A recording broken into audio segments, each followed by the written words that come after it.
사위가 범한 끔찍한 죄야. 아버지를 죽이고 어머니를 범하다. 사위는 자신의 장모를 대상으로 성범죄를 저질렀으며 심지어 장인을 살해하기까지 했습니다. 많은 사람들이 이러한 비윤리적인 행위에 대해 엄중히 처벌해야 한다고 주장하지만 일부는 그의 불행한 삶의 연민을 느끼기도 합니다. 사실 그의 친어머니가 아들을 이러한 끔찍한 범죄로 내몬 간접적인 원인이 되었습니다. 왜 친어머니가 자신의 아들을 이렇게 불행한 범죄의 길로 내몰게 되었는지 영상을 통해 함께 알아보겠습니다.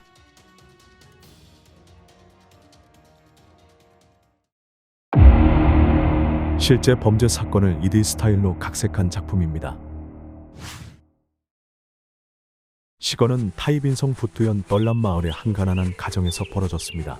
트람반피 트렌 벤파이는 네 형제 중 둘째로 태어났습니다.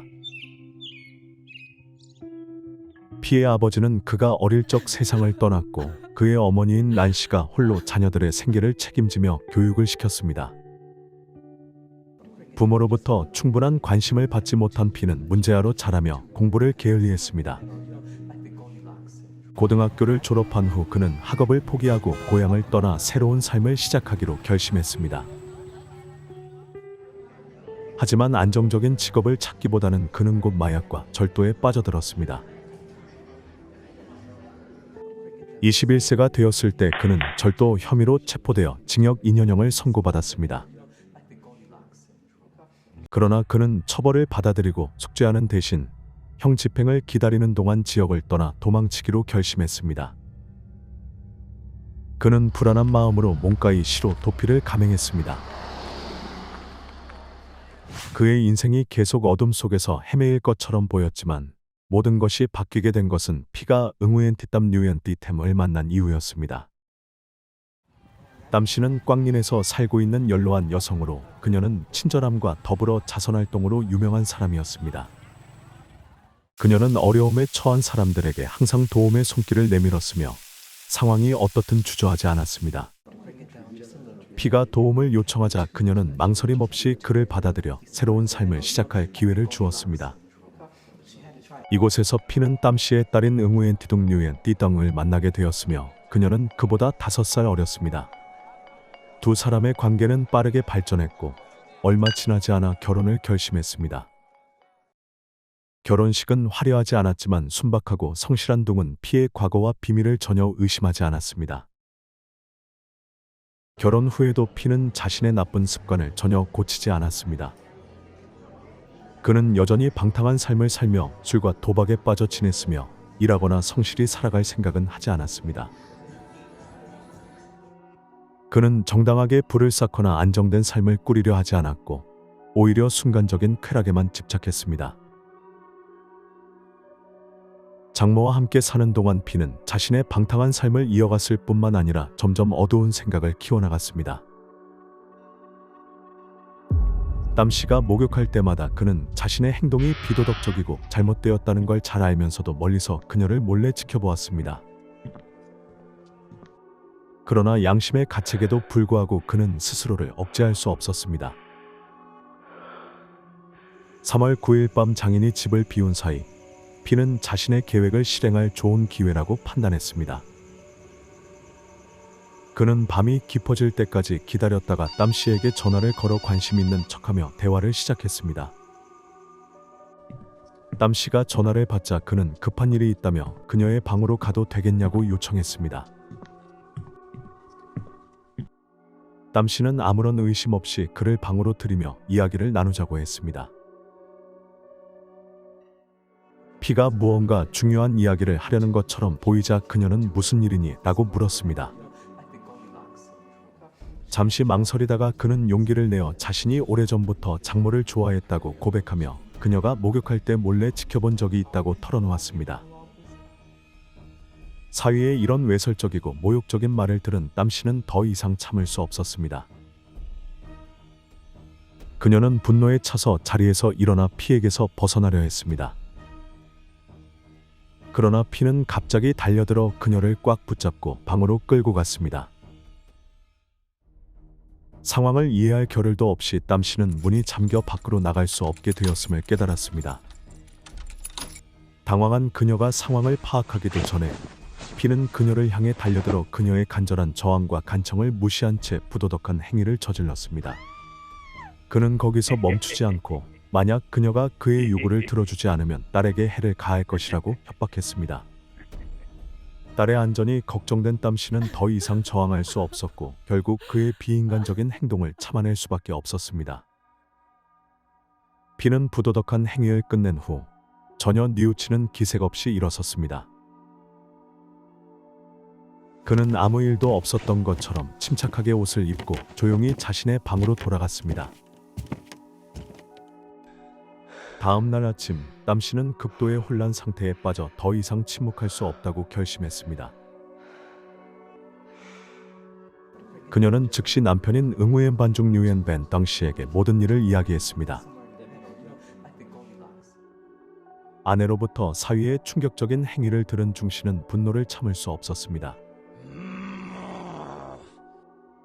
그는 이번 일을 절대 쉽게 넘길 수 없다고 다짐하며 피를 찾아가 진상을 밝히기로 했습니다. 그러나 중 씨의 격렬한 대면에도 피는 전혀 죄책감을 보이지 않았습니다. 오히려 그는 차분한 목소리로 딸과의 결혼이 자신의 음모의 일부였다고 냉담하게 선언했습니다. 처음 장모를 만났을 때부터 피는 그녀의 재산을 차지할 계획을 세웠으며 어떤 결과도 개의치 않았다고 말했습니다. 사위의 끔찍한 말을 들은 중 씨는 즉시 가까운 의자를 들어 피의 머리를 향해 내리쳤습니다. 의자에 맞아 이마에서 피가 쏟아졌지만 중 씨는 멈추지 않았습니다. 그는 급히 부엌으로 내려가 손에 도끼를 들고 사악한 사위를 처벌할 준비를 했습니다. 그러나 피는 고통 중에도 날카로운 도끼를 피하며 치명타를 면했습니다. 그리고 중 씨가 다시 반응하기도 전에 피는 거실에 있는 총기 보관함으로 빠르게 달려갔습니다. 그는 보관함을 열고 집안에 있던 강력한 사냥용 총을 꺼냈습니다. 중 씨가 대응할 틈도 없이 피는 총을 쏘아 두 발을 그의 머리에 발사했습니다. 순식간에 중 씨는 바닥에 쓰러졌고 그의 몸은 잠시 경련을 일으키다 결국 숨이 멎었습니다. 피는 잠시 동안 멍하니 서서 자신이 저지른 일을 믿지 못하는 듯 보였습니다. 하지만 곧바로 처참한 장인의 시신을 뒤로하고 현장을 빠져나갔습니다. 땀 씨는 이 끔찍한 광경을 목격한 후 남편의 시신을 붙들고 극심한 슬픔 속에 울부짖었습니다. 이 비극적인 장면은 오래가지 않았습니다. 몇몇 이웃들이 총성과 울음소리를 듣고 급히 달려왔습니다. 상황의 심각성을 인지한 이웃들은 즉시 경찰에 신고했습니다. 경찰은 몇 분 만에 현장에 도착해 신속히 수사에 착수했습니다. 철저하고 신속한 증거 수집을 통해 경찰은 피해의 은신처를 파악했습니다. 사건 발생 하루도 되지 않아 피는 외곽 지역에 숨어 있다가 체포되었습니다. 그는 자수할 생각은 전혀 없었고 오직 당국의 추적을 피하려 했습니다. 하지만 경찰이 그를 발견하고 체포했을 때 더 이상 도망칠 곳이 없었습니다. 경찰서에서 조사받는 동안 피는 처음에는 완강히 자신의 무죄를 주장하며 범죄를 부인했습니다. 그는 끊임없이 변명하며 자신의 행동을 은폐하려 했습니다. 그러나 지속적인 신문과 조사관들의 끈질긴 질문 아래 피는 결국 평정을 잃기 시작했습니다. 그는 점점 혼란스러워하며 마침내 진실을 인정할 수밖에 없었습니다. 그는 자신의 계획에서 실행까지 모든 것을 자세히 설명했습니다. 피는 자신의 행동이 즉흥적이거나 우발적이지 않았으며 철저히 계산된 것이었다고 시인했습니다.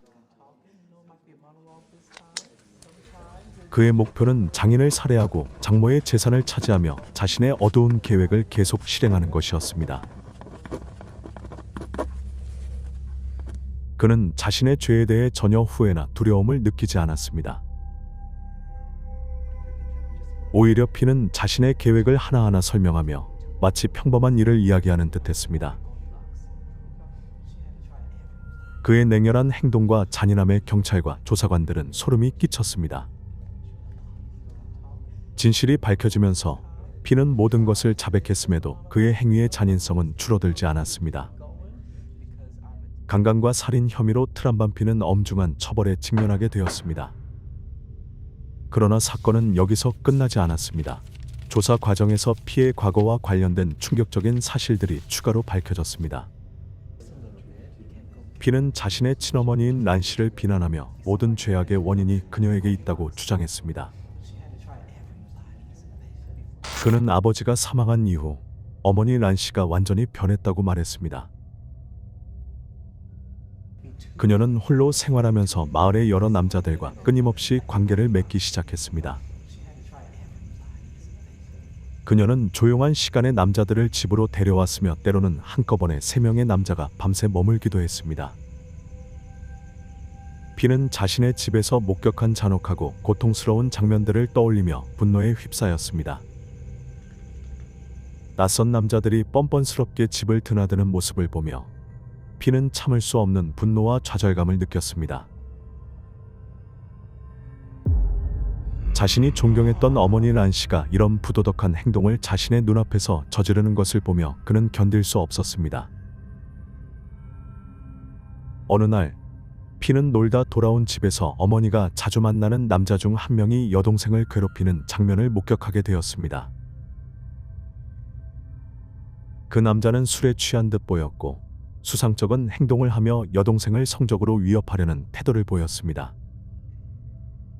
이 모습을 본 피는 즉시 달려가 그 남자를 여동생에게서 떼어놓고 맹렬히 폭행했습니다. 다행히도 피가 제때 도착하여 여동생이 더 큰 피해를 입는 일을 막을 수 있었습니다. 이 사건 이후 피와 어머니 란 씨 사이에 격렬한 말다툼이 시작되었습니다. 그들의 논쟁은 단순히 남자들에 대한 문제뿐 아니라 어머니가 아이들을 보호하지 않고 신뢰할 수 없는 사람들을 집에 들인 것에 대한 비난으로 이어졌습니다. 그러나 란 씨는 자신의 행동에 대해 다른 방식으로 해명했습니다. 그녀는 자신이 돈을 벌기 위한 방법으로 선택한 것일 뿐 어려운 상황 속에서 어쩔 수 없는 선택이었다고 주장했습니다. 란 씨는 현재의 일자리로는 생활비를 충당하기 어렵기 때문에 마을의 부유한 남자들에게 의존해야 한다고 설명했습니다. 그녀는 자신이 남자들과 관계를 맺을 때마다 현재 직장에서 한 달 동안 벌 수 있는 돈과 맞먹는 금액을 받는다고 털어놓았습니다. 뿐만 아니라 란 씨는 피를 꾸짖으며 그가 자신의 상황을 이해하지 못하고 희생을 알아주지 않는다고 비난했습니다. 그녀는 내가 번 이 더러운 돈이 없었으면 우리 가족은 벌써 굶어 죽었을 거야라며 차가운 목소리로 말했습니다. 그러나 어머니의 말은 피에게 더 큰 분노와 무력감을 안겨주었습니다. 그는 어머니가 왜 이런 길을 선택했는지 이해할 수 없었고 그녀가 자신이 한 일에 대해 전혀 죄책감을 느끼지 않는 것을 납득할 수 없었습니다. 그들의 다툼은 점점 격화되었고 서로의 주장을 굽히지 않으려는 태도 때문에 관계는 긴장과 갈등으로 점점 악화되었습니다. 피는 가족 내에서의 수치심뿐만 아니라 이웃들의 비난의 눈길과도 끊임없이 싸워야 했습니다. 그는 집 밖에 나갈 때마다 마을 사람들의 수군거림과 험담을 들어야 했습니다. 그들은 어머니를 비난하며 그녀를 매춘부라고 부르고 가족이 더러운 돈에 의존한다고 비웃었습니다. 어느 날 마을 남자들 무리 사이를 지나가던 피는 그들 중 한 명이 피의 어미는 몸을 파는 여자야. 피도 다를 게 없지라고 말하는 것을 들었습니다. 이 말에 피는 더 이상 분노를 억누를 수 없었습니다. 그는 땅에서 벽돌 하나를 집어들어 그 말을 한 남자의 머리를 강하게 내리쳤습니다. 그 강한 충격으로 남자는 바닥에 쓰러졌고 머리에서 피가 흘렀지만 피는 당시 결과에 대해 전혀 신경 쓰지 않았습니다. 그는 오직 자신의 분노를 조금이나마 해소할 수 있었다는 사실에만 집중했습니다. 그 사건은 피가 주변 모든 것을 더욱 증오하게 만들었으며 그는 세상이 모두 자신에게 등을 돌린 것처럼 느꼈습니다. 이러한 감정은 그가 오늘날과 같은 실수를 저지르게 되는 계기가 되었습니다. 탈란마을 경찰서장인 트란쪽난 씨에 따르면 피는 중증 약물 중독 이력이 있는 인물로 오랜 기간 동안 지역 당국의 감시 대상이었습니다. 자신의 범죄로 체포되기 전에 피는 절도 혐의를 포함한 긴 범죄 이력을 가지고 있었습니다. 절도죄로 유죄 판결을 받은 후 피는 고향을 떠나 도망쳤으며 당국은 그를 찾기 위해 추적 작업을 벌여야 했습니다. 이 기간 동안 피는 계속해서 불법 행위를 저질렀고 지역 당국은 그를 지속적으로 감시하고 조사해야 했습니다. 사건이 발생하기 전 피는 자신의 아내를 성적으로 학대한 혐의로 고발된 적이 있었습니다. 그러나 이 사건은 공개되지 않고 가족 내에서만 해결되었습니다. 피해 행위가 드러났을 때 가족은 사건을 당국에 알리기보다는 이를 숨기려 했습니다. 심지어 가족들은 피해자인 아내에게 고소를 철회하도록 설득하며 사건이 외부로 알려지지 않도록 했습니다. 수집된 정보에 따르면 피해 가족은 피해자에게 약속과 압력을 가해 침묵을 강요하며 사건을 축소하려 했습니다. 가족은 사건이 드러날 경우 명예와 평판에 미칠 영향을 두려워했습니다. 그들은 합의를 시도하며 심지어 가족 친척들을 초대해 피해자를 설득하고 고소를 철회하도록 영향력을 행사했습니다. 이러한 행동은 단순한 은폐 시도가 아니라 심각한 가정 범죄조차 체면을 유지하기 위해 숨길 수 있는 사회적 분위기를 보여줍니다. 그러나 피해 가족이 아무리 사건을 감추려 해도 그의 범행은 영원히 숨겨질 수 없었습니다. 사건이 있은 지 얼마 지나지 않아 피는 더욱 심각한 범죄를 저지르며 자신의 잔인한 본성을 드러냈습니다. 피해 가족이 사건을 은폐하고 제대로 처리되지 못하도록 방해한 결과 그는 범죄를 계속 저지를 기회를 얻었고 결국 끔찍한 행동으로 이어졌습니다. 피가 체포되었을 때 그의 가족은 또다시 개입하여 형량을 줄이기 위해 노력했습니다. 가족과 어려운 상황을 이유로 피가 관대한 처벌을 받을 수 있도록 탄원서를 제출했습니다. 그러나 피의 범죄는 너무나도 심각하여 용서받을 수 없었습니다. 가족의 개입에도 불구하고 피는 결국 긴 형량을 선고받아야 했습니다. 그의 범죄는 법의 한계를 넘어섰기 때문에 용납될 수 없었습니다. 이제 피는 자신이 저지른 죄악에 대해 대가를 치러야 하며 어떠한 선처를 구해도 그의 행위는 용서받을 수 없습니다. 영상을 시청해 주셔서 감사합니다. 좋아요와 채널 구독을 눌러 새로운 사건 소식을 놓치지 마시길 바랍니다.